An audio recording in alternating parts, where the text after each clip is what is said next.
me, Brave Mykayla, again. I just wanted to tell you how my cannabis makes me feel. It makes me feel tired, like rest time tired. It makes me have the munchies.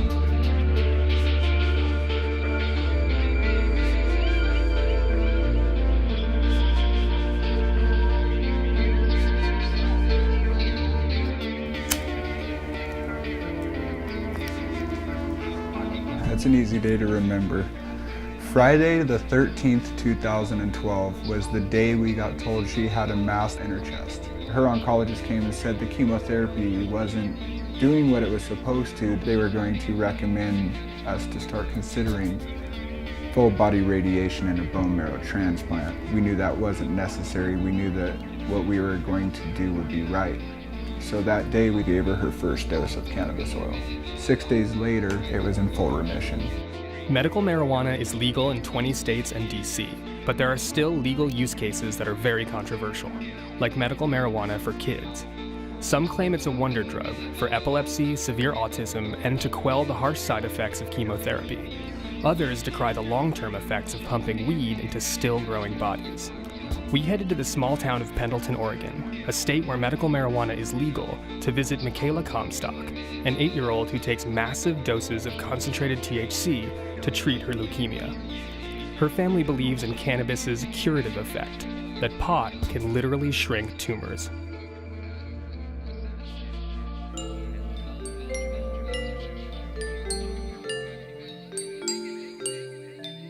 I like lemon. You like just eating? Sour. Hey, that's the dishwasher. I can put bread in the dish. I'm gonna put this croissant in the dishwasher. No, you can't do that. Okay, fine. Where's it go then? That should make it all soggy. Mykayla is about to take the THC equivalent of 1/3 of an ounce of the highest grade medical marijuana, roughly 10 bong hits. She does this twice a day. This is bubblegum, and this is orange.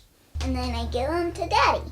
A lot of people complain about it when they get too high. Too high? The psychoactivity of it is very extreme compared to just smoking a joint. 1 pound will yield between 45 to 80 grams depending on your process. And how often do you take these? Every day. And how do they make you feel? Energized and happy. So I take this and I'll fill up one side of the capsule.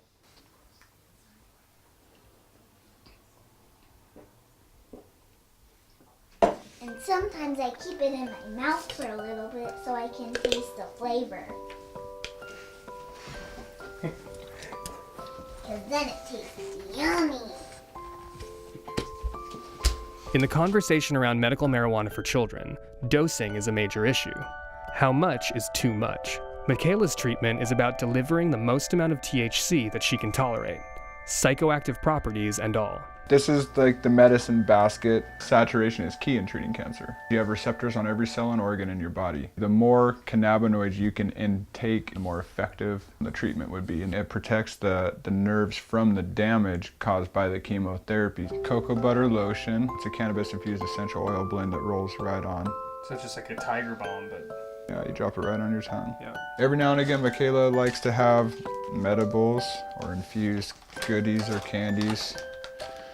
And she'll eat these things on top of her oil. That's when she gets the more noticeable psychoactive effect. Mykayla loves to eat these. You feel your dose kicking in?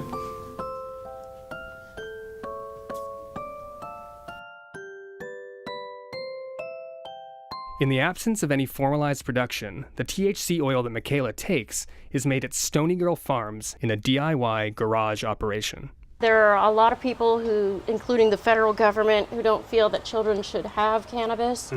But we feel that it's more important to save the child's life than be concerned about the child having THC in their system. Can you guys take us through the process of making the oil? Absolutely. This is our processing area. The trimmings from all of this process, as you see, is going into here is actually what we're going to be making the oil out of.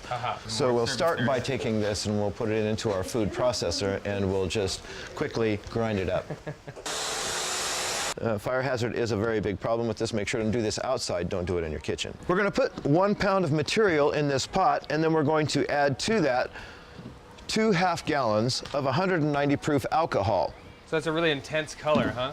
It's a very, very intense color. In fact, there's many, many colors in that. When we start to pour it out, you'll see that there's lots of reds and purples and blues in it as well. It's really quite colorful. Watch the color of this as I pour it. It should be a real reddish color. Now we're going to take this mixture of alcohol and oil and we're going to go ahead and pour it right directly into our Fry Daddy. Look at all those red colors in the center of that. What we're going to do is evaporate these alcohol fumes. We don't want to meet the fire department.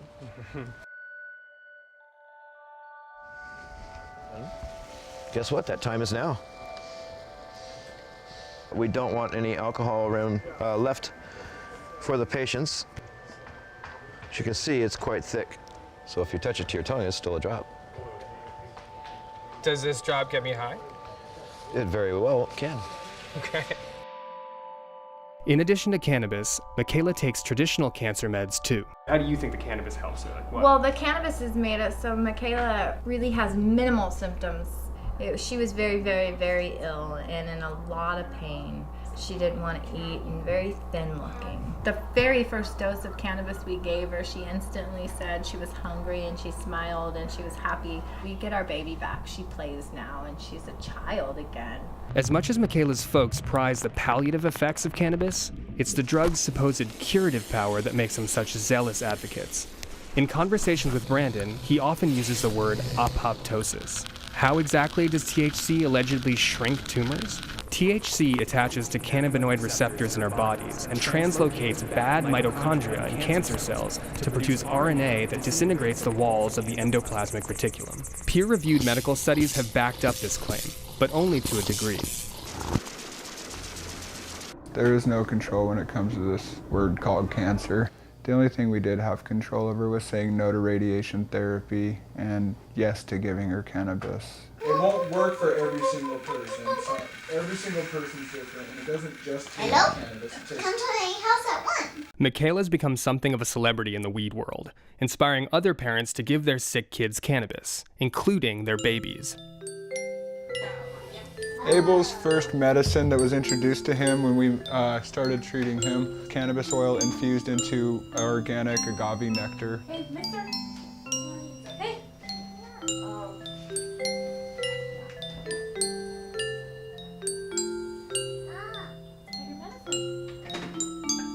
I love PB&J. He had stage 3 Wilms tumor. He didn't want to eat, he didn't want to play, he just kind of laid around all day. Then you introduced the cannabis. Yeah, and that day he made like a huge turn. He started eating and playing, and it was completely different. He was screaming, running around the house, barefooted, like just a normal kid. At this point, we should mention that the medical community at large doesn't think that pot can cure cancer, and furthermore that giving weed to kids presents more risk than therapeutic reward. Mykayla's oncologist refused to comment on this story and never gave her a prescription for medical marijuana. A dispensary in Portland wrote the prescription, which is perfectly legal. Brandon has a dispensary card that allows him to be the delivering agent of medical marijuana. The way things work in Oregon is that each patient that is prescribed marijuana, even a child, is allowed a caregiver, and a grower to grow 6 plants. Brandon is Abel and Mykayla's caregiver. When Mykayla first began her cannabis treatment, she moved into Frankie's home clinic. We visited his garage grow room and found another layer in the community of believers in the healing power of weed.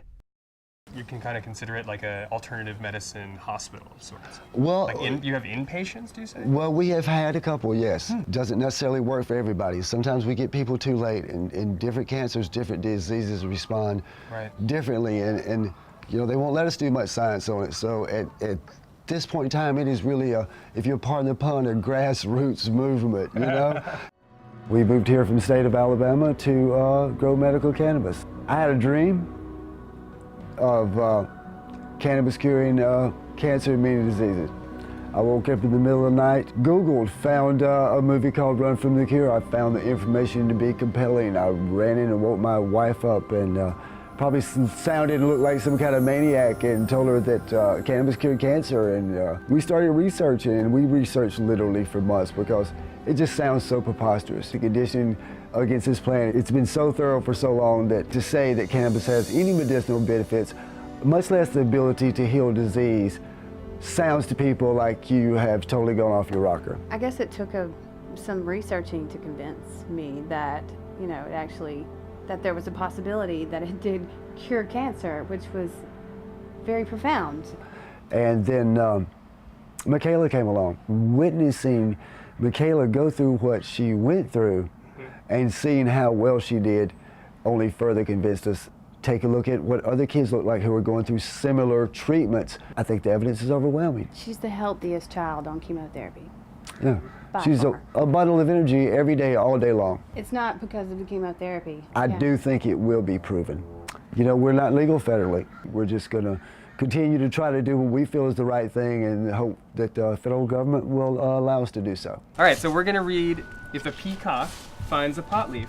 The 4 Rasta pigs, they were known as medical marijuana patients, but Peter didn't actually know why they needed it. So he decided to stop by and ask.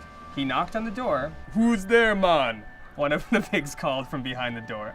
"Hello, I'm Peter the Peacock from next door." They quickly opened the door and snatched Peter in. It's a good Rasta hat. "He's got a bong." "What can we do for you, man?" the 4 Rasta pigs said in unison. "Well, actually, I was just wondering why you need medical marijuana." The 4 Rasta pigs took turns telling Peter of how they'd been losing sleep ever since the wolf moved in down the street. Uh-oh. Eventually, they went to a doctor and found out they had insomnia. Their doctor recommended medical marijuana because it was natural and wouldn't harm their bodies, but it would help them sleep. Peter gets his medical marijuana license, tries it, and finally he feels so much better. With a smile on his face, he fans out his colorful wings, and he is happy again, thanks to medical marijuana.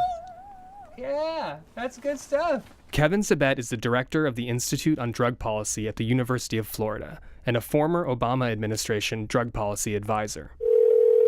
This is Kevin. Hey Kevin, it's Krishna from Vice. So what is your general position then towards medical marijuana? Well, my position is that marijuana definitely has medical value, but we don't need to smoke, vaporize, or eat it to get that value. Medical marijuana, as it currently stands, is a joke. It's a joke. You know, we don't smoke opium to get the effects of morphine.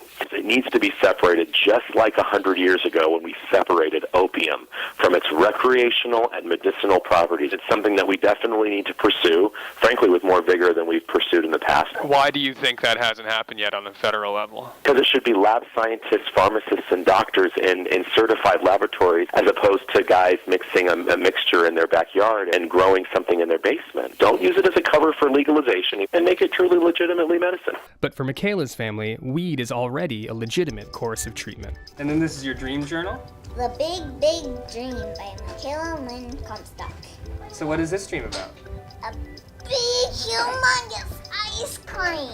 Lime, chocolate, and strawberry bubble gum. I had a dream about a bunch of banana syrup all over ice cream. That's Rocky Road. That's rainbow sherbet, and that's orange sherbet. A bunch of ladybugs are crawling all over me. Oh no, what did that feel like? Ticklish. It was ticklish? Blueberry, root beer, and bubble gum. Big day. We're all getting ready for something. Do you know what that something was? That's a bunch of food plates. Oh. Now the big tree. Now the big tree. The big tree.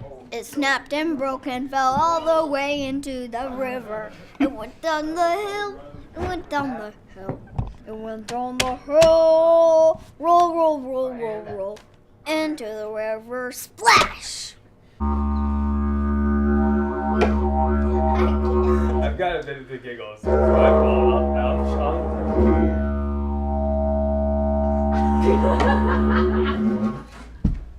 And 1, 2, 3, 4, 5. It's hard to imagine what it's like to have your kid diagnosed with cancer, But it's clear that Mykayla and her folks are empowered by what they believe to be marijuana's positive effects. They, like other proponents we met, have donned the robes of the converted with evangelical zeal. Whether weed might in fact be the cancer drug of the future remains to be seen.